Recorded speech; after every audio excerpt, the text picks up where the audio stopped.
దేవుని పిల్లలారా, ప్రియులారా, కొద్ది నిమిషాలు దేవుని వాక్యాన్ని ఆలోచిద్దాం.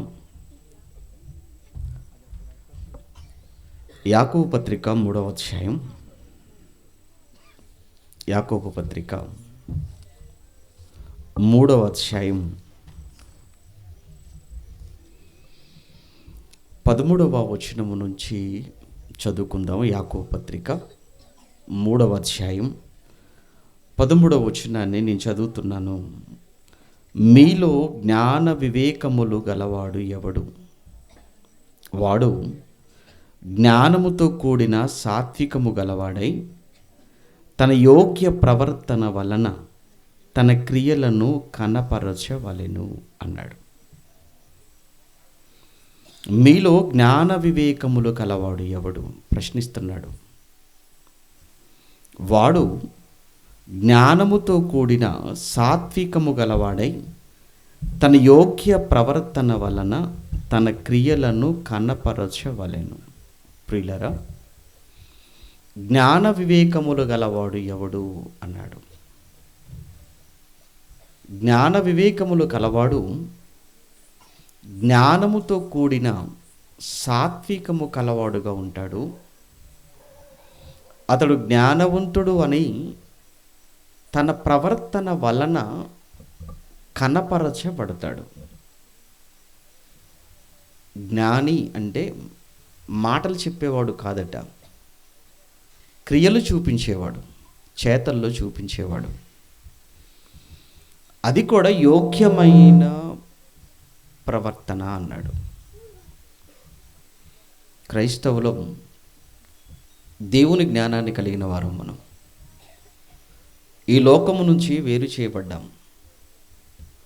బాప్తిస్మంతో ఈ లోకంలో నుంచి మనం ప్రత్యేకించబడి ఒక ప్రత్యేకమైన జనాంగముగా, ప్రత్యేక ప్రజగా ఉండటానికి సిద్ధపడిన వారము, పరిశుద్ధ జనము అని మన గురించి బైబిల్ చెప్పింది.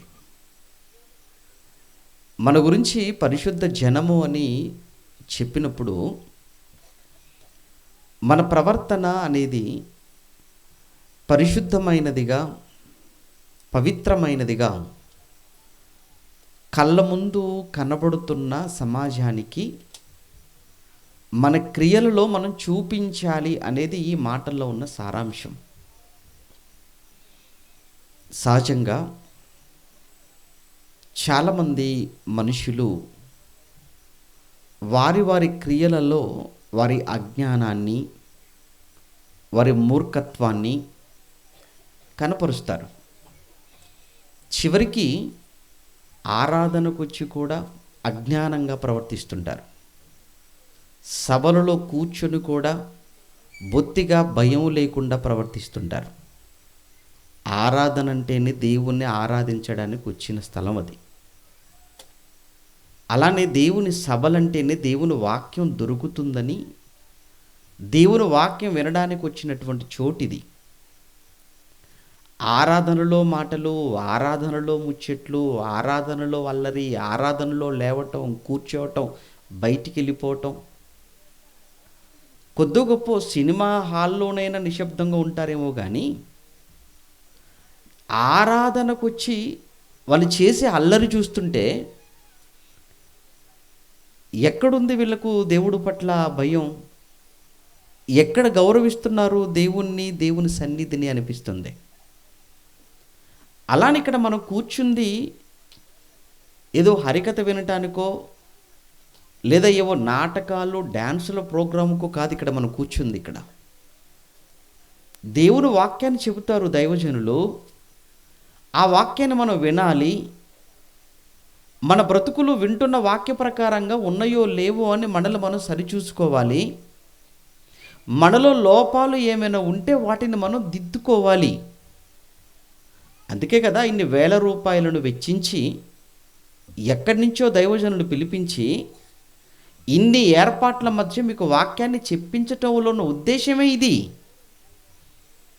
ఇది కూడా అల్లరి పాలైపోతే, ఇది కూడా హాస్యాస్పదంగా మార్చుకుంటే, ఇక్కడ కూడా గోల చేస్తే ఇక ఎక్కడ మనం క్రమశిక్షణతో ఉంటాం? మీరు ఆలోచించండి, ఇంకెక్కడ ఉంటాం? దేవుడు ఉన్నాడు అన్న ఆ చోటనే మనం భయపడినప్పుడు ఇంకా మనం ఒక క్రమశిక్షణ కలిగి మనం ఉంటాము? అందులో లోకం మధ్యలో మనం ఉన్నాం. చూసారా? లోకం మధ్య మనం ఉన్నాం. లోకమంతా కూడా మనల్ని చూస్తుంది, మనల్ని గమనిస్తుంది లోకం. మనం మాట్లాడే మాట, చేసే పని కేవలం అది మనకే కాదు, మనం నమ్మిన ప్రభువుకు కూడా అదే ఒక అవమానంగా మారుతుంది. ఇటు నా వలన దేవుడు అవమానించబడతాడా? మన వలన క్రీస్తు ప్రభువుకు అవమానం జరిగితే అంతకన్నా నేరం, అంతకన్నా ఘోరం మన జీవితంలో మరొకటి ఉండదు. అందుకే ఈ మాట మనం చదువుతున్నప్పుడు మళ్ళీ చదువుదాం ఆ మాట. 3వ అధ్యాయం యాకోబు పత్రిక 13వ వచనంలో, మీలో జ్ఞాన వివేకములు గలవాడు ఎవడు అని ప్రశ్నిస్తున్నాడు. చూసారా? ఒకవేళ నిజంగా మీరు జ్ఞానం కలిగిన వారైతే వాడు జ్ఞానముతో కూడిన సాత్వికము గలవాడై తన యోగ్య ప్రవర్తన వలన తన క్రియలను కనపరచవలెను అన్నాడు. జ్ఞానవంతుడు చాలా యోగ్యముగా ప్రవర్తిస్తాడు అని అర్థం. ఒకసారి బైబిల్లో దేవుళ్ళో ఉన్నామని చెప్పుకుంటూనే, దేవుని ప్రజలమని చెబుతూనే ఒకవైపు మూర్ఖత్వంతో ప్రవర్తించి ఎదుటివారి పట్ల జీవితాలను పాడు చేసుకున్న వాళ్ళు చాలామంది కనబడతారు. ఒకసారి వాళ్ళ చరిత్రలు అందరివి కాదు, కానీ మనకున్న ఈ కొద్ది సమయంలో కొంతమంది జీవితాలను మీ ముందు పెట్టి నేను సెలవు తీసుకుంటాను. మనకు బైబిల్లో ఆరంభ కాలానికి మనం వెళ్ళినప్పుడు మన ఆది తల్లిదండ్రులుగా ఆదాము అవ్వలు పిలువబడితే వారి గర్భాన పుట్టినటువంటి కుమారులలో కయ్యీను హెబెలు అనేవారు మొదటివారుగా కనబడతారు. ఒకరోజు ఇద్దరు దేవునికి అర్పణ తీసుకెళ్లారు. ఇద్దరు ఒకరోజు అర్పణకు తీసుకొని వెళ్ళినప్పుడు ఆ ఇద్దరిలో దేవుడు హెబెలు యొక్క అర్పణను దేవుడు లక్ష్య పెట్టాడు. కయ్యీను అర్పణను దేవుడు పట్టించుకోలేదు, లక్ష్య పెట్టలేదు. అప్పుడు కయ్యీను చేసిన పని చూస్తుంటే మూర్ఖంగా ప్రవర్తించాడు కయ్యీను. కయ్యీను జ్ఞానంతో ప్రవర్తించలేదు, అక్కడ అజ్ఞానిగా మారిపోయాడు కయ్యీను. కారణం ఏంటంటే అతన్ని లక్ష్య పెట్టాడు కదా. దేవుడు అతన్ని మెచ్చుకున్నాడు, అతని అర్పణను స్వీకరించాడు. నా అర్పణను స్వీకరించలేదు. పోనీ నీ అర్పణను స్వీకరించినప్పుడు, అతని అర్పణను దేవుడు అంగీకరించినప్పుడు తమ్ముడే కదా అని ఆనందపడిపోయి, తమ్ముడే కదా అని సంతోషపడి తమ్మును అభినందించాలి కదా జ్ఞానవంతుడైతే. అలా చేయలేదు. తమ్ముడు పట్ల అసూయ పెంచుకున్నాడు అని అక్కడ కనబడుతుంది. ఆ అసూయ ద్వేషంగా మార్చుకున్నాడు. ఆ ద్వేషం కాస్త పగగా మారిపోయింది.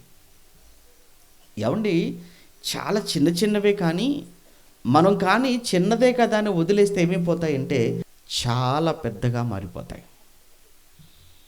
పాపం అనేది ఎప్పుడు కూడా చిన్నగానే ప్రారంభమవుతుంది. బాగా వినండి, పాపం ఎప్పుడు కూడా చిన్నగానే ప్రారంభమవుతుంది. మందు తాగే అలవాటు ఉన్న వాళ్ళు చూడండి, ప్రారంభంలో బాటిల్ ఏమి తాగరు వాళ్ళు. ఎవడో పనికి మాలిన స్నేహితుడితో సహవాసం చేసుకుంటూ అలా తీసుకెళ్ళిపోయి, పర్వాలేదురా నాకు వాసనే పడదు అని అంటే, పర్లేదు ఊరికి పక్కన కూర్చో, మేము తాగుతుంటే నువ్వు చూద్దురా అంటాడు. అలా తీసుకెళ్తాడు, అలా కూర్చోబెట్టుకుంటారు, కొంచెం అలా టేస్ట్ చేయి అంటారు, అంతే. అలా చిన్నగా ప్రారంభిస్తారు. ఆ తర్వాత చూస్తే తాగుబోతుగా మారిపోతాడు. ఆ తర్వాత కొద్ది రోజులకు చూస్తే త్రాగుబోతుగా మారిపోయాడు. అసలు ప్రారంభం మనం చూసినప్పుడు వాసనంటే పడదన్నాడు. వాసనంటే పడదని మాట్లాడిన వాడు చూసావా, వారితో కలిసి సహవాసం చేశాడు, వారితో పాటు వెళ్ళాడు, కూర్చున్నాడు, కొంచెమే అన్నాడు, కొంచెమే తాగుతానన్నాడు, కొంచెమే తాగాడు. ఆ తర్వాత కొద్ది రోజులకి మరికొంచెం పెంచాడు, ఆ తర్వాత మరికొంచెం పెంచాడు. ఈరోజు తాగందే నిద్ర పట్టదంటున్నాడు. కానీ ప్రారంభం అలా లేదు కదా. అంటే ఏదైనా ప్రారంభం ఎలా ఉంటుందంటే చాలా చిన్నిగానే ఆరంభం అవుతుంది. ప్రేమ చూపులతోనే ప్రారంభం అవుతుందట. అందుకే లోకంలో ఒక సామెత చెప్తుంటారు, లవ్ ఎట్ ఫస్ట్ సైట్ అట. అంటే తొలి చూపులోనే ఏం పుట్టిందట అంటే ప్రేమ పుట్టిందట. చూశాడట, చూడగానే ప్రేమ ప్రారంభమైందట. అక్కడి నుంచి నెంబర్లు తీసుకోవటం, మెసేజ్లు చేసుకోవటం, ఫోన్లు చేసుకోవటం. ఆ తర్వాత ఏంటంటే అసలు నిన్ను చూడకుండా ఉండలేనంటాడు. ప్రారంభం చిన్నదే, ఏదో చూశాడట అంతే. ఆ రోజు చూసినప్పుడే ఒకవేళ నీ చూపులు కంట్రోల్ చేసుకుని ఉండుంటే, అయినా ఈ ప్రేమలు చూడండి ఎలా ఉన్నాయో. ఒకప్పుడు ప్రేమలు ఎలా ఉండేవి అని అంటే, యవనస్తుల మధ్య అప్పట్లో సినిమాలు చూపించినప్పుడు కానీ, సమాజంలో కానీ, నీకోసం నువ్వు నన్ను ప్రేమిస్తే నీ కొరకు నా ప్రాణమైన ఇస్తాను. ఒకప్పుడు డైలాగ్ అది. నువ్వు నన్ను ప్రేమిస్తే నీ కొరకు నా ప్రాణమైన ఇస్తాను అనేది ఒకప్పుడు ప్రేమికుల మధ్య డైలాగ్ అది. ఇప్పుడు సీన్ రివర్స్ అయిపోయింది. నువ్వు ప్రేమించకపోతే నీ ప్రాణం తీసేస్తా. ఇది ఇప్పుడు. నువ్వు ప్రేమించకపోతే నీ ప్రాణం తీసేస్తా. అందుకే కదా యాసిడ్ పోసేస్తున్నారు ముఖం మీద. అందుకే కదా ప్రేమించకపోతే కత్తితో పీక్కోసేస్తున్నారు. ఈరోజు చూడండి ప్రేమలు ఎలా అయిపోయాయో. ఏదైనా ఒకటి దొంగతనం చేసేవాడు కూడా ముందుగా బ్యాంకుల్లోకి పెద్ద పెద్ద దొంగతనాలు చేయడానికి వెళ్ళాడు కదా. ముందు ఇంట్లో స్టార్ట్ చేస్తాడు దొంగతనం చేయడం. ముందు ఇంట్లో స్టార్ట్ అవుతుంది, ఆ తర్వాత పక్కింట్లో, ఆ తర్వాత నెమ్మదిగా అందులో పెద్ద అనుభవజ్ఞుడు అయిపోతాడు. ఆ తర్వాత పెద్ద పెద్ద దొంగతనాలకే వెళ్ళిపోతాడు. అంటే ఇది మీకు ఎందుకు చెప్తున్నాను అని అంటే, పాపం అనేది ఎప్పుడు కూడా ఎలా ఉంటుందంటే చిన్నగానే ప్రారంభం అవుతుంది. అది మీరు గుర్తించాలి.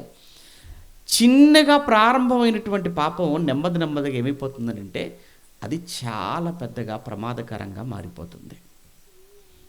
అలానే ఇక్కడ కయ్యను కూడా మీరు చూస్తే, అసలు ఏంటి కయ్యనికి హేబెల మీద ఏంటి పగ? ఎక్కడొచ్చింది వాళ్ళిద్దరి మధ్య గొడవ? ఆస్తి తగాదాలు ఏమీ కాదు. అలాని ధనానికి సంబంధించినటువంటి సమస్య కూడా వారి మధ్య ఏమీ లేదు. అధికారానికి సంబంధించిన గొడవలు కూడా ఏమీ లేవు వాళ్ళ మధ్య. కేవలం చిన్నది ఏంటంటే అసూయ పెట్టుకున్నాడు అంతే. కయ్యను హేబెలు మీద అసూయ పడ్డాడు. ఎందుకు అసూయ? అసూయ అంటే తెలుసు కదండి మీకు. అసూయ అంటే ఏమంటారు? అసూయని ఇంకేమని పిలుస్తుంటారు? అసూయ అనే ఈ పదాన్ని ఇంక చాలా రకాలుగా పిలుస్తుంటారు.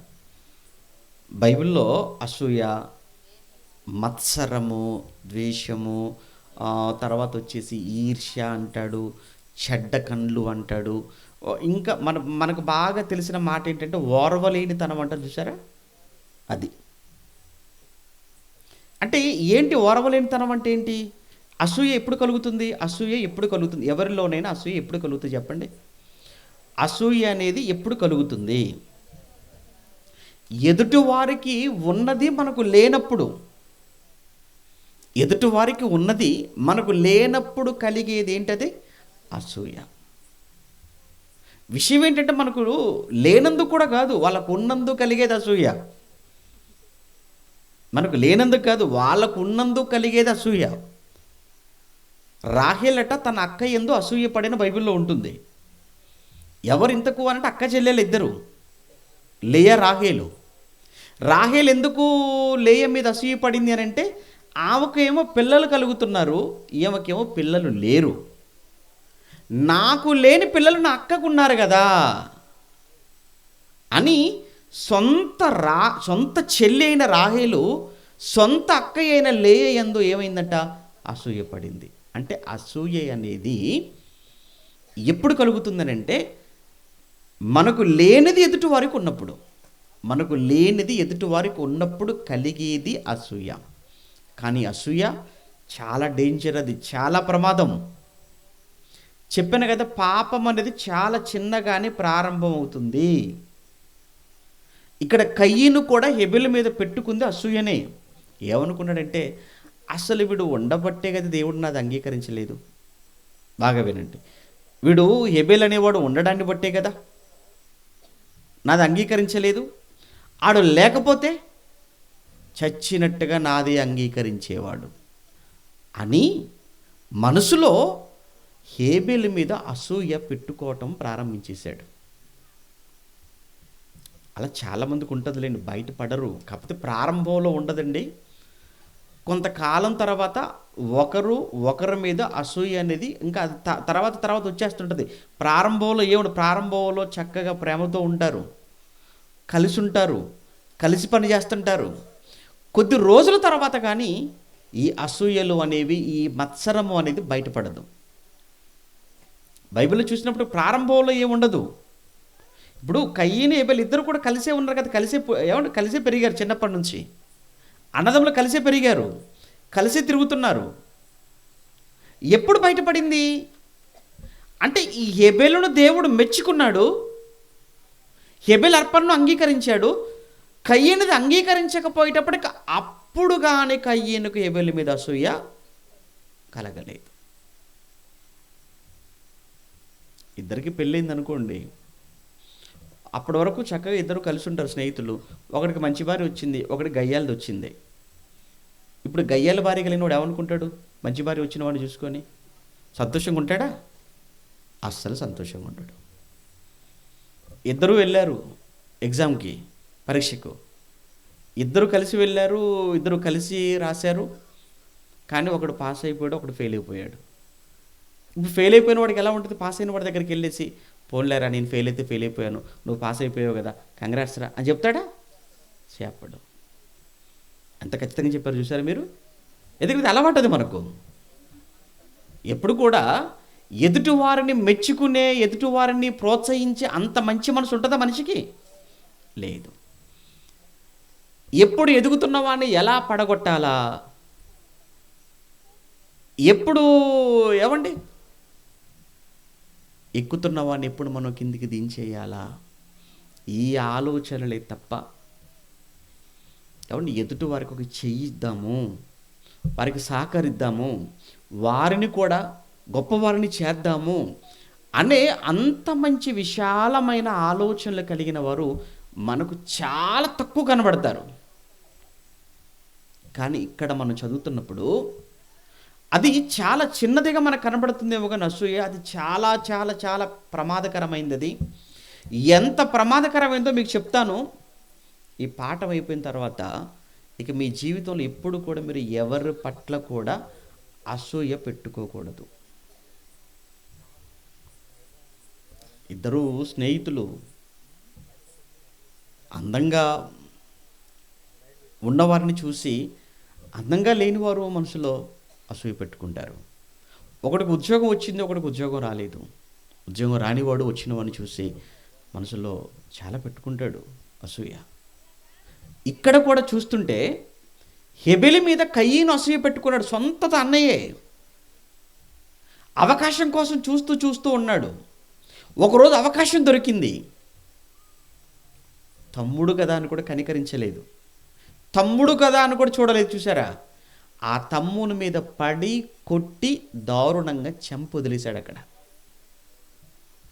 అసలు ఎందుకు చంపాడా అని ఆలోచించినప్పుడు ఎందుకు హంతకుడుగా మారిపోయాడు కయ్యనంటే కేవలం ఏంటంటే అసూయే. ప్రారంభంలో అసూయే కనబడింది. అసూయనే ఆ తర్వాత ద్వేషంగా మారిపోయింది. ఆ ద్వేషమే పగగా కూర్చుంది. ఆ పగ ప్రాణం తీసినంత వరకు నిద్రపోనివ్వలేదు. అంటే మనం అసూయ అని మనం అనుకుంటున్నాం, కానీ అసూయ ఆఖరికి నేను ఎక్కడికి తీసుకెళ్తుందన్నమాట? ప్రాణం తీసినంత వరకు, నిన్ను ఒక హంతకుడుగా మార్చినంత వరకు కూడా అసూయ నిన్ను నిద్రపోనివ్వదు. అందుకే చిన్నగా ఉన్నప్పుడు, మొక్కగా ఉన్నప్పుడు దాన్ని పెరిగేయటం చాలా సులువు. మొక్కగా ఉన్నప్పుడు దేనినైనా కానీ మనం తేలికగా తీసివేయగలం. మొక్కగా ఉన్నప్పుడు తీసేయలేకపోతే, చెట్టు అయిపోతే మనం దాన్ని వేళ్ళతో సహా తీసేయాలంటే చాలా కష్టం. అందుకే పాపం ఎప్పుడు కూడా చిన్నగానే ప్రారంభం అవుతుంది, అసూయతోనే ఆరంభం అవుతుంది. ఆ అసూయ అనేది ప్రారంభంలోనే మనం తుంచివేయగలిగితే, తీసివేయగలిగితే, ఆ తర్వాత మన జీవితాలు కానీ అవతల వారి జీవితాలు కానీ బాధ దుఃఖం అనేది లేకుండా ఉంటుంది. అదేనండి ఇక్కడ మనకు కనిపించేది. కేవలం ఒక కయ్యని విషయంలోనే కాదు, ఆ తర్వాత చరిత్రను మనం చదువుతున్నప్పుడు అండి, లాబాను అని బైబిల్లో ఒక ఆయన కనబడతాడు, యాకోబు గారికి మామగారు. యాకోబు వచ్చాడు మామ దగ్గరకు. మొత్తానికి వచ్చింది అల్లుడు సహోదరి కొడుకేనన్న సంగతి ఎరిగినటువంటి లాబాను పరిగెత్తుకుని వెళ్ళాడట యాకోబు దగ్గరికి తీసుకున్నాడట, కౌగులించుకున్నాడట, ముద్దు పెట్టుకున్నాడట. ప్రారంభం బాగుంది. ప్రారంభం ఎవరిదైనా అలానే ఉంటుంది. మరి ఎప్పుడు దగ్గరికి తీసుకున్న తర్వాత దగ్గరికి తీసుకున్నటువంటి ఆ వ్యక్తి డౌన్ అవుతూ, ఎవరినైతే దగ్గర తీసుకున్నాడో ఆ వ్యక్తి ఏమో రోజు రోజుకి ఎదుగుతుంటే, వీడేంటి నా దగ్గరకు వచ్చాడు, నా దగ్గరే ఉంటున్నాడు, నేనే వీడికి పనిచ్చాను, చివరికి చూస్తుంటే ఇటు నాకంటే ఏమైపోతున్నాడు, గొప్పవాడైపోతున్నాడు. అవును, నువ్వు చేరదీసిన వ్యక్తే, నువ్వు దగ్గర తీసుకున్న వ్యక్తే, నువ్వు చేరదీసి నువ్వు దగ్గర తీసుకున్న నీ వ్యక్తి గొప్పవాడవుతే ఆనందపడవచ్చు కదా.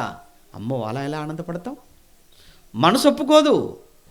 ఒకసారి బైబిల్లో మీరు చూస్తే ఎంత బాగుంటుంది చూడండి ఆ సందర్భం. 29వ అధ్యాయం ఆదికాండం 29వ అధ్యాయంలో 13వ వచనం. ఆదికాండం 29వ అధ్యాయం 13వ వచనంలో లాబాను తన సహోదరి కుమారుడైన యాకోబు సమాచారము వినినప్పుడు అతనిని ఎదుర్కొనుటకు పరిగెత్తుకొని వచ్చి, చూసారు ఇప్పుడేం పరిగెత్తుకొని వచ్చాడట. లాబాను పరిగెత్తుకొని వచ్చి అతన్ని కౌగిలించి ముద్దు పెట్టుకొని తన ఇంటికి తోడుకొని పోయెను. అతడు ఈ సంగతులన్నీ లాబానుతో చెప్పెను. పరిగెత్తుకొని వచ్చాడు, కౌగిలించుకున్నాడు, ముద్దు పెట్టుకున్నాడు, ఇంటికి తోడుకొని వెళ్ళాడు. ఇంటికి తోడుకొని వెళ్ళిపోవటమే కాదు, చక్కగా పెళ్ళి కూడా చేశాడు, పని కూడా ఇచ్చాడు, పనివాడుగా చేరిపోయాడు. కానీ యాకోబు యొక్క పనిని, యాకోబును దేవుడు దీవిస్తున్నాడు. యాకోబు యొక్క పనిని దేవుడు దీవించుచుండగా యాకోబు చక్కగా డెవలప్ అవుతున్నాడు. యాకోబు ఎప్పుడైతే తన దగ్గర ఉండి డెవలప్ అవుతున్నాడో అలా ఎదగటం చూస్తున్న లాబానుకు కళ్ళు చెడిపోయాయి. కళ్ళు చెడిపోవటం కంటే కూడా ఇంకా దాన్ని విషపు చూపు అంటారు బైబిల్లో. ఇంకొక మాట కూడా ఉంది బైబిల్లో, ఏంటంటే కడుపు మంట అంటారు. చూసారా, వాళ్ళని చూస్తుంటే నాకు కడుపు మండిపోతుందండి అంటారు. ఎందుకు? కూర ఎక్కువ తిన్నందుకు వచ్చిన మంట కాదు అది. అది వాళ్ళ ఎదుగుదలను చూసి ఓర్వలేక కడుపులో మండిపోతున్న మంటది. బైబిల్లో ఉంటుంది, కడుపు మంట అన్న మాట కూడా ఉంటుంది మత్తయి సువార్తలో. అంటే ఇక్కడ లాబాను యాకోబు ఎదగటం చూస్తున్నాడు. పనివాడు కదా, నేనే కదా పనిచ్చాను, నేనే కదా చేరదీశాను, నేను పనిచ్చి నేను చేరదీసిన వీడు రోజు రోజుకి నాకంటే ఆస్తి ఎక్కువైపోతుంది కదా అని లాబాను చాలా కడుపు మండిపోయిందండి. చాలా అసూయ పెట్టుకున్నాడు యాకోబు పైన.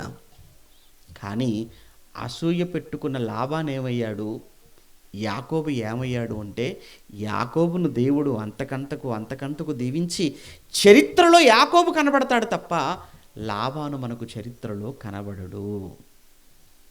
ఎందుకు?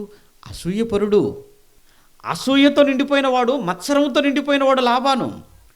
అందుకే లాబానుగా ఆ తర్వాత ఎక్కడ చరిత్రలో మనకు కనబడకుండా పోయాడు. కానీ యాకోబు ఏంటి, 12 మంది కుమారులు ఏంటి, వాళ్ళు ఇశ్రాయేలీయులు కావటం ఏంటి, వారిలో నుంచి యోధా రావటం ఏంటి, ఆ యోధా వంశం నుంచి యేసు ప్రభు జన్మించడం ఏంటి, ఆ యేసే ఈరోజు మనందరికి రక్షకుడిగా మారటం ఏంటి, అంటే ఎంతగా దేవుడు యాకోబును దీవించాడో ఆశీర్వదించాడో అర్థం కావాలి. అంటే ఇక్కడ మీరు అర్థం చేసుకోవాల్సిన విషయం కూడా ఏంటో చెప్పినా, మీరు ఎవరి మీద అయితే మీరు అసూయ పెట్టుకుంటున్నారో, ఎవరి మీద మీరు అసూయ పడుతున్నారో వారి పక్షాన దేవుడు ఉంటాడని అర్థం. వారు చక్కగా ఇంకా ఎదుగుతుంటారని అర్థం. అసూయ పడినవాడు అంతకంతకు దిగజారిపోతుంటాడు. ఎవరి విషయంలో అసూయ పెట్టుకుంటారో వాళ్ళు అంతకంతకు ఎదుగుతుంటారు, అభివృద్ధిలోనికి వస్తుంటారు. అది బైబిల్ చరిత్ర అండి. అంటే ఎవరిపైన ఎప్పుడు కూడా మీరు పడకండి, అసూయ పెట్టుకోకండి. అది మనకు మంచిది కాదు. లోకంలో మీరు అప్పుడప్పుడు మీరు చూడండి, సీరియల్లు చూసేటప్పుడు లేదా సినిమా యాడ్లప్పుడు టీవీలో మీరు చూస్తే పొగ త్రాగుట, మద్యం సేవించుట ఆరోగ్యానికి, ఆ దృశ్యాలు వచ్చినప్పుడు రాస్తుంటారు అక్కడ. అంతెందుకు గోడల పైన కూడా మీకు కనబడుతూ ఉంటుంది. ఏంటి, మద్యం సేవించటం ఆరోగ్యానికి హానికరం. ఆ సంగతి సేవించటం వాళ్ళకి తెలియదా? తెలుసు. అమ్మే వాళ్ళకి తెలియదా? తెలుసు. అమ్మమని లైసెన్స్ ఇచ్చిన ప్రభుత్వానికి తెలియదా? తెలుసు. అంటే అమ్మమని చెప్పిన ప్రభుత్వానికి తెలుసు మద్యం హానికరం అని, అమ్మే వైన్ షాపుల వాళ్ళకి తెలుసు అది హానికరం అని, తాగేవాడికి కూడా తెలుసు అది హానికరం అని. కానీ వాళ్ళు ఏమైనా ఆపుతున్నారా? అమ్మేటోళ్ళు ఆపేస్తున్నారా? కొనేటోడు వీళ్ళేమైనా తాగడం మానేస్తున్నారా? లేదు. అలా సిగరెట్ కూడా చూడండి, సిగరెట్ కూడా, పొగ త్రాగుట కూడా ఆరోగ్యానికి హానికరం.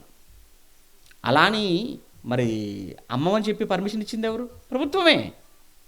కొనేవాడికి తెలుసు కదా, తెలుసు. ఆ పెట్టిని చూస్తేనే, ఆ పెట్టి మీద ఆ బొమ్మ చూస్తేనే భయం వేసిపోద్ది. తెలుసు కదా, నా పెట్టి మీద, సిగరెట్ పెట్టి మీద ఎలా దవడ మొత్తం కూడా క్యాన్సర్ వచ్చేసి ఈ దవడ మొత్తం కూడా లేచిపోయి లోపల భాగం అంతా కనబడుతుంటుంది. అంత భయంకరమైన బొంపేస్తాడు దాని మీద. ఎందుకు? నీకంటే ముందు ఒకటి నీలాగానే హీరోలాగానే రజనీకాంత్ స్టైల్ అలా ఎగిరేసేవాడు, అలా తాగాడు, చివరికి వాడికి ఇలా అయిపోయాడు, నువ్వు కూడా అలా తాగితే ఆఖరికి నీ బొమ్మే పడుతుందా, ఇది నీ బొమ్మే అనుకో తాగితే అని చెప్తున్నారు వాళ్ళు. అయినా మానేస్తాడా? లేదు. అంటే ఏమన్నారు? పొగ త్రాగటం ఆరోగ్యానికి హానికరం, మద్యం సేవించడం ఆరోగ్యానికి హానికరం.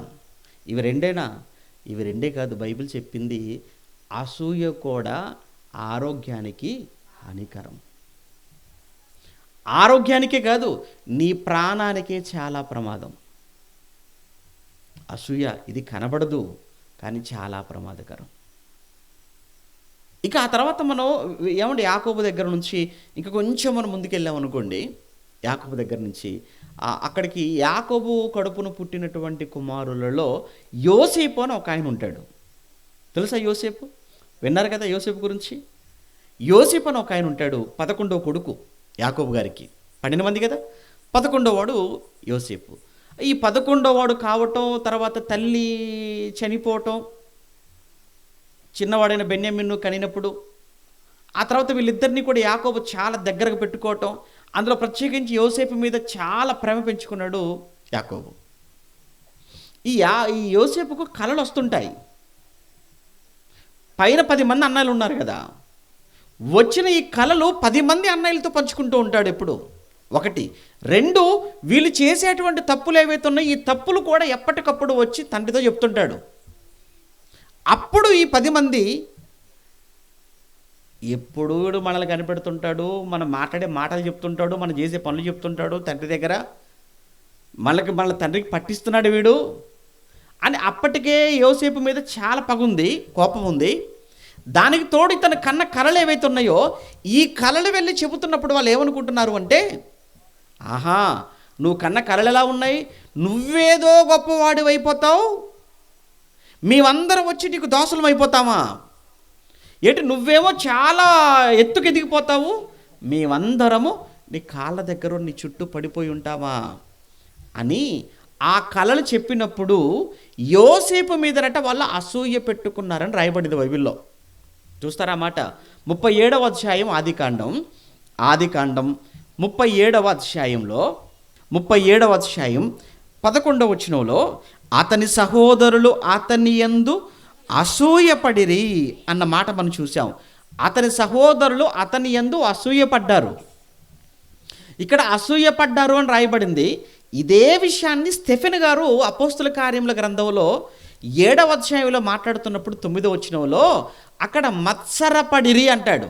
అంటే అసూయ అన్న మత్సరము అన్న ఒకటే. ఎందుకు అసూయపడుతున్నారు? కలలు. పోనీ అసూయపడ్డ వాళ్ళు అంతటితో ఆగిపోయారా? లేదు. చెప్పాను కదా, పాపానికి ప్రారంభం చిన్నగానే ఉంటుందని. అసూయతో వదిలిపెట్టలేదు. అసూయ కాస్త ద్వేషంగా మారిపోయింది, ద్వేషం కాస్త పగగా మార్చేసుకున్నారు. సొంత తమ్ముడని కూడా చూడకుండా 10 మంది కలిసి తమ్ముణ్ణి నీళ్లు లేని ఒక పెద్ద లోతైన బావిలో దింపేశారు, వదిలేశారు ఇక అందులో.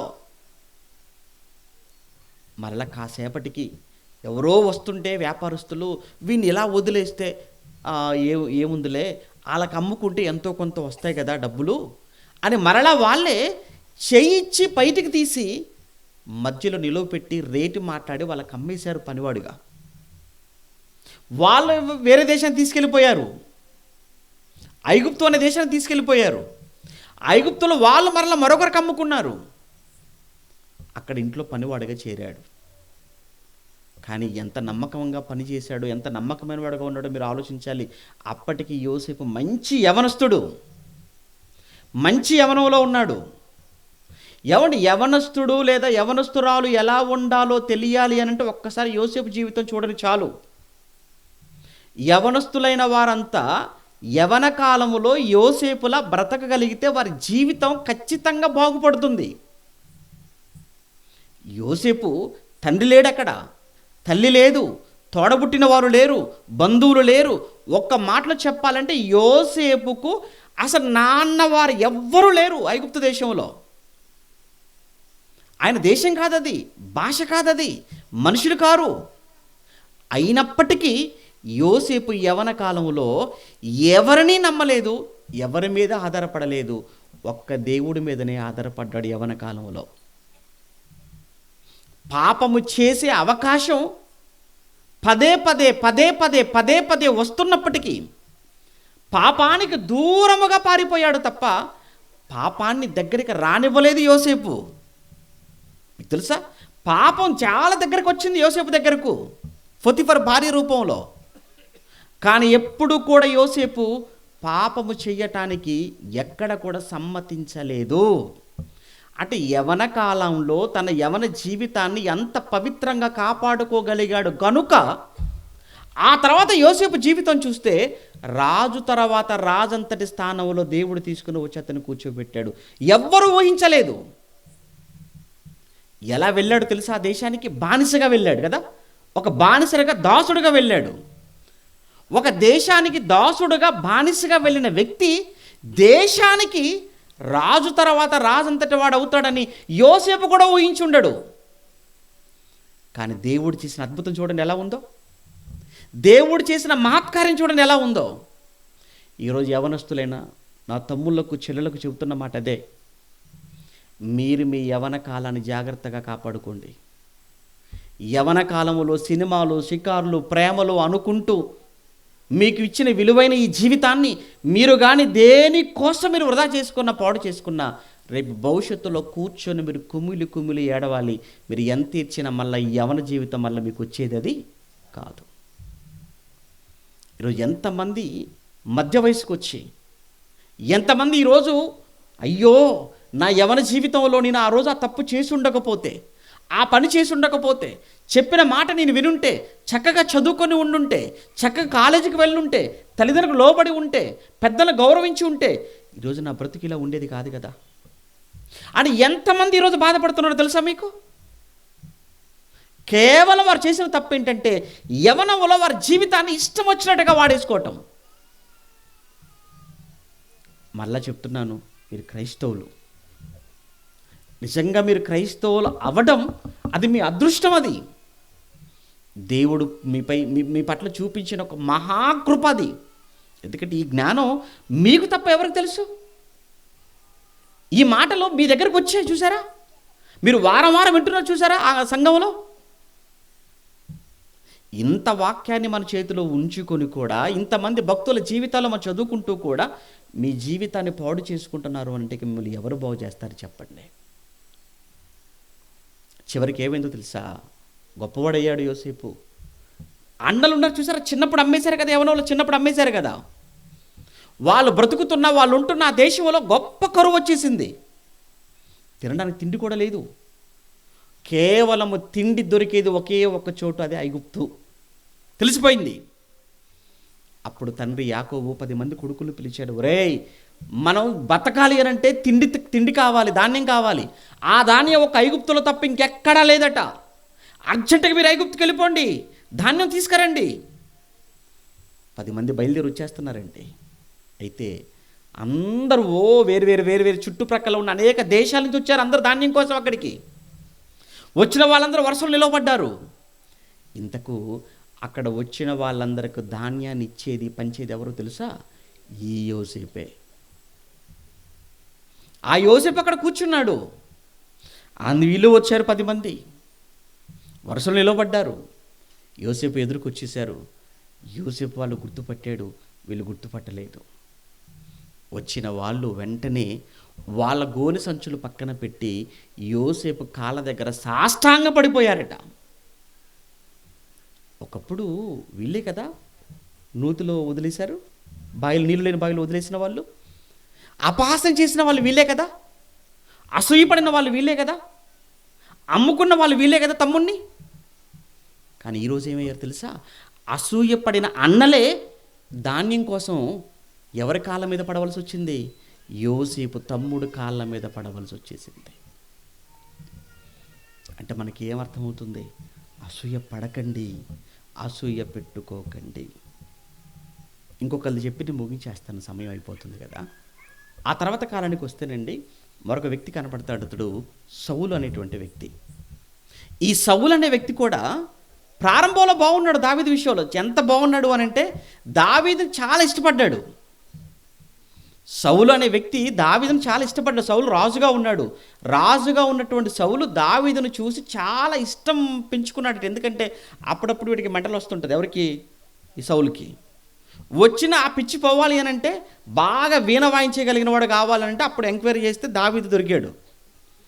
అప్పుడు రోజు దావీదుని పిలిపించుకునేవాడు. దావీదు చక్కగా వీణ వాయించేసేవాడు. వీణ వాయించినప్పుడు ఆడికి పట్టిన పిచ్చి వదిలిపోయేది. అలా దావీదు చూడటానికి కావచ్చు, అతను వాయించే విధానం కావచ్చు, ఇదంతా చూసి దావీదు పట్ల సౌలు ఇష్టాన్ని పెంచుకున్నాడట. ఆ మాట చూస్తారా? 16వ అధ్యాయం సమూయేలు మొదటి గ్రంథం 16వ అధ్యాయం సమూయేలు మొదటి గ్రంథం 16వ అధ్యాయంలో సమూయేలు మొదటి గ్రంథం 16వ అధ్యాయం 23వ వచనం చూడండి. సమూయేలు మొదటి గ్రంథం 16వ అధ్యాయం 23వ వచనం చూడండి త్వరగా.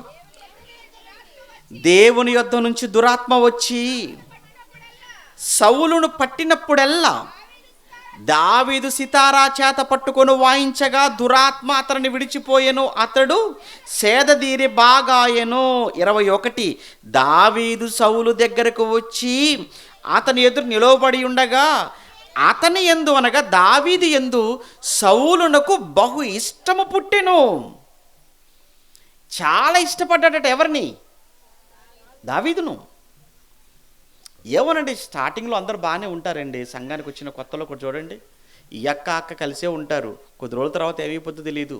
ఆ అక్క అటు మొఖం చూపిస్తే ఈ అక్క ఇటు మొఖం చూపిస్తుంటుంది. ఈ అక్క ఆ గోడకి వెళ్ళిపోతే ఈ అక్క ఈ గోడకి వెళ్ళిపోద్ది. అంతే. ఆ అక్క ముందు వస్తే అక్క వెనకాల వచ్చింది. ప్రారంభంలో బాగానే వచ్చారు కదా కలిసి చేతులు పట్టుకొని. ఇప్పుడు ఏమైపోయిందో తెలియదు. ఏదో అసూయ, ఏదో ద్వేషం. ప్రారంభంలో బాగానే కలిసి పనిచేశారు కదండి, ఇప్పుడు ఏమైందనంటే ఏదో ద్వేషం, ఏదో అసూయ మనసులో. ఈడు కూడా సౌలు కూడా ప్రారంభంలో చూసారు దావీదు పట్ల ఏమైపడిందట? ఇష్టం. మరి ఎప్పుడు కష్టమయ్యాడు దావీదాడికి? దావీదు ఎప్పుడు కష్టమయ్యాడో తెలుసా? దావీదు ఎప్పుడైతే ఎదుగుతున్నాడో, దావీదుని ఎప్పుడైతే ప్రజలందరూ కూడా గొప్పోడు గొప్పోడు గొప్పోడు అంటున్నారో, అమ్మో గొప్పోడు అని నాకంటే గొప్పోడా అది. ఇప్పుడు రాజు అన్నప్పుడు ఏం చేయాలి? యుద్ధం చేయాలి. అవతలవే ఫిలిస్తీన్లు వచ్చేసారు. అవతలవే ఫిలిస్తీన్లు వచ్చేసి ఇక్కడ యుద్ధం ప్రకటిస్తుంటే వాళ్ళంతా అంటున్నారు, మేము ఎందుకే అనవసరంగా కొట్టుకోవటం, మీ వైపు నుంచి ఒకరిని పంపండి, మా వైపు నుంచి ఒకరిని పెడతాం, ఇగో మా వైపు గొలియాత్ అనేవాడు ఉన్నాడు, వీడు కొట్టండి చాలు, మేమంతా ఓడిపోయినట్టే అని గొలియాతు నిలబెట్టేశారట వాళ్ళ పక్షాన ఫిలిస్తీన్లు. ఆ గొలియాతును చూసిన తర్వాత సౌలు రాజుగా ఉన్నాడు కదా, ఆడ అంతఃపురంలో నుంచి బయటికి రావట్లేదు. ఎవరు? రాజు. భయపడిపోతున్నాడు అని చూసి. ఇక సైన్యం కూడా గుడారంలో నుంచి బయటికి రావట్లేదు. అప్పుడు బయలుదేరాడు చిన్నవాడైన దావీదు. వెళ్ళాడు, కరెక్ట్గా గురి చూశాడు. ఒకే ఒక చిన్న రాయి ఒడిసొల్లో పెట్టాడు, తిప్పాడు, సరిగ్గా నుదుటి భాగాన కొట్టాడు. అక్కడికక్కడ మనిషి అంతెత్తున ఉన్నటువంటి వాడు ఒక్కసారిగా వెనకకు పడిపోతే పరిగెత్తుకుని వెళ్ళాడు, వాడి కత్తే తీశాడు, ముక్కలుగా చేశాడు, ఆకాశ పక్షులకు ఆహారంగా వేసేశాడు. ఇక అప్పటితో గుడారాలలో దాక్కుని ఉన్నటువంటి ఆ సైన్యం అంతా బయటకు వచ్చేసి ఒక్కసారిగా దావీదును భుజాలకెత్తుకున్నారు. వీళ్ళంతా భుజాలకెత్తుకొని యెరూషలేముకు తీసుకొచ్చేసరికి యెరూషలేములో ఉన్నటువంటి స్త్రీలు పురుషులు అందరూ రోడ్ల మీదకి వచ్చేసారు. అప్పుడు వాళ్ళందరూ వచ్చేసి ఒక పాట పాడుతున్నారు. ఆ పాటే దావీదుకు 10,000 సౌలుకు 1,000 అన్నారు. అంతేనండి. ఆ ఒక్క మాటే సౌలును దావీదు పట్ల అసూయ పడేటట్టుగా చేసింది. ఈడెవడు బచ్చాగాడు కదా వీడు, నా ముందు పుట్టినవాడు కదా, నా ముందు పెరిగినవాడు కదా, నాకు ముందు ఆయుధాలు మోసినవాడు కదా, నా ముందు ఉండి వీణ వాయించినవాడు కదా, దానికి ముందు ఇంకా గొర్రెల కాపరు కదా వీడు ఈరోజు 10,000 నాకంటే గొప్పవాడు ఎలా అవుతాడు, నాకంటే ఎలా గొప్పవాడు అవుతాడు అనే ఒక అసూయ ఎవరిలో పుట్టింది? సౌలులో పుట్టింది. ఆఖరికి సౌలును అదే అసూయ చంపేసింది. తెలుసా మీకు? సౌలు చావు కారణం ఏంటంటే అదే అసూయ. అసూయ పెట్టుకున్నటువంటి సౌలు కుటుంబం అంతకంతకు నీరసిల్లిందని చెప్పింది బైబిలు. ఆ దావీదు కుటుంబం అంతకంతకు వర్ధిల్లింది, అభివృద్ధి చెందింది, ఆశీర్వదించబడిందని చదువుకుంటాం. ఒకే రోజు సౌలు కుటుంబంలో అందరూ చనిపోయారు. చరిత్రలో ఇక సౌలు లేడు, సౌలు కుటుంబం లేదు. కానీ చరిత్రలో దావీదు ఉన్నాడు, దావీదు కుటుంబం ఉంది. ఆ దావీదు వంశమే యేసుక్రీస్తు. సౌలు వంశం కాదు. కారణం సౌలు దావీదు పట్ల పెట్టుకున్న అసూయ. దావీదు పట్ల పెట్టుకున్నాడు, కానీ ఆఖరికి అదే అసూయ తనను తాను చంపుకున్నట్టుగా చేసింది. అదే అసూయ తన కుటుంబానికి శాపంగా మారిపోయింది. అందుకే ప్రభునందు ప్రియమైన దేవుని పిల్లలారా, మీ గురించి లేదా మనం అందరము కూడా ఆలోచించవలసిన విషయం ఒకటే. ఎవరి పట్ల కూడా అసూయ పడకండి, అసూయ పెట్టుకోకండి. మీరు ఎవరి మీద మీరు అసూయ పడుతున్నా అది మీ ఆరోగ్యానికి మంచిది కాదు, మీ ఆత్మీయ జీవితానికి అస్సలు మంచిది కాదు.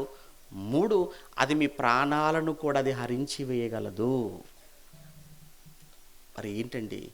అసూయను వదిలేసి చక్కగా ఎదుటివారిని అభినందించటం, ఎదుటివారిని చూసి వాళ్ళు ఎదుగుతుంటే ఆనందించటం నేర్చుకోండి.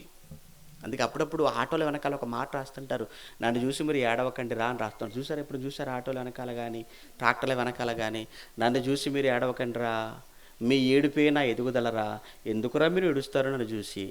అదే బైబిల్లో ఉన్న మాటలు అవి. మీరు ఏడుస్తున్నారు అనుకోండి, మీరు అలా ఏడుస్తూ ఉండండి, నేను అలా ఎదిగిపోతుంటాను. మీరేంటంటే మీరు ఏడుస్తుంటారు, నేను ఎదిగిపోతుంటాను. మీరు ఏడుపు మానేస్తే మీరు ఎదుగుతారు, కానీ మీరు ఏడుపు మానరుగా. బైబిల్ అదే కదండి చెప్తుంది. మనం క్రైస్తవులం కదా, ఏమన్నా మనం ఎలా ఉండాలండి అని అంటే ఒక మాట, చివరి మాట, పేతురు గారు రాసిన మొదటి పత్రిక 2వ అధ్యాయం, పేతురు గారు రాసిన మొదటి పత్రిక 2వ అధ్యాయం 1వ వచనం నుంచి చూద్దాం. పేతురు గారు రాసిన మొదటి పత్రిక 2వ అధ్యాయం 1వ వచనంలో, ప్రభువు దయాళుడని మీరు రుచి చూచి ఉన్న ఎడల సమస్తమైన దుష్టత్వమును, సమస్తమైన కపటమును, వేషధారణను, అసూయ, అపదం చూడండి అక్కడ, అసూయను, సమస్త దూషణ మాటలు మాని, అసూయ మీరు మానండి, మాని క్రొత్తగా జన్మించిన శిశువులను పోలిన వారై నిర్మలమైన వాక్యమును పాలవలన రక్షణ విషయములో ఎదుగు నిమిత్తము ఆ పాలన ఎలా ఉండాలి అని అంటే, క్రొత్తగా జన్మించిన శిశువులు ఎలా ఉంటారో అలా ఉండండి అన్నాడు. మరి ఎలా ఉండకూడదు, ఏవి మానాలి అంటే చెప్పాడు కదా. అందులో అసూయ అనే దాన్ని మీరు మానండి, వదిలిపెట్టండి అనేసాడు. అవి మీరు వదిలేయండి. ఎలా? శిశువులను పోలిన వారుగా మీరు ఉండండి. యేసుక్రీస్తును యేసుప్రభుల వారిని మనం చూసినప్పుడు, ఆ యేసుప్రభుల వారి కంటే ముందు వచ్చిన వారు ఎవరు అని అంటే యోహాను గారు, బాప్తిస్మిచ్చి యోహాను గారు. బాప్తిస్మిచ్చి యోహాను గారు వయసులో కూడా యేసుప్రభుల వారి కంటే పెద్దవాడు కదా, 6 నెలలు పెద్దవాడు. కానీ ఆయన అన్న మాట ఏంటో తెలుసండి? యేసుప్రభుని చూసి, ఇదిగో నా వెనకాలే వస్తున్నాడు, నా వెనకనే వస్తున్నాడు, నా వెనక వచ్చాడు కదా అని చెప్పి నాకంటే తక్కువ వాడు కాదు, నాకంటే చిన్నవాడు కాదు, నా వెనక వస్తున్నాడు, ఆయన నాకంటే కూడా శక్తిమంతుడు. నా వెనకే వస్తున్నాడు కానీ నాకంటే శక్తిమంతుడు. ఇంకో విషయం చెప్పమంటారా? నేనే పాటి వాడిని చెప్పమంటారా? నేను ఆయన చెప్పుల వారును విప్పుటకైనను మోయుటకైనను నేను పాత్రుడను కాను. నేను మీకు కేవలం నీళ్ళలో మీకు ఇస్తున్నాను బాప్తిస్మం, కానీ ఆయన మీకు పరిశుద్ధాత్మలోను అగ్నితోనూ మీకు బాప్తిస్మం ఇచ్చిను. అదిగో ఆయన హెచ్చవలసి ఉన్నది, నేను తగ్గవలసి ఉన్నది. అసూయ లేని జీవితం ఎవరిది? యోహాను గారిది. బాప్తిస్మిచ్చి యోహాను జీవితాలు అసూయ కనిపించట్లేదు. యేసుప్రభుని చూసారా ఎంత చక్కగా మాట్లాడుతున్నాడు యేసుప్రభు గురించి? ఎంత ఎత్తున ఆయన, ఎంత గొప్పగా ఆయన ఉన్నది. ఏమంటే ఆయన ఆకాశం అంత ఎత్తి ఎలా మాట్లాడుతున్నాడు చూడండి. కానీ ఎప్పుడైనా ఎవరినైనా మీరు అలా మాట్లాడతారా? లేదు. మనం ఏమనుకుంటామంటే, నాకంటే ఎవరండి బాగా పాడగలరు, నాకంటే ఎవరండి బాగా ఇవ్వగలరు, నాకంటే ఎవరండి బాగా చదవగలరు, నాకంటే ఎవరండి బాగా చెప్పగలరు. ఏమండి ఇది మన స్టైల్. ఇది ఎవరైనా మీకంటే బాగా పాడితే మీరు మెచ్చుకుంటారా? అది తట్టుకోలేరు, అసలు భరించలేరు, అసలు నిద్రపోరు కూడా. ఎవరినైనా పొరపాటున పాస్టర్ గారు పిలిచేసి అమ్మ ఏమో బాగా పాడింది అన్నారు అనుకోండి, ఇంక అంతే.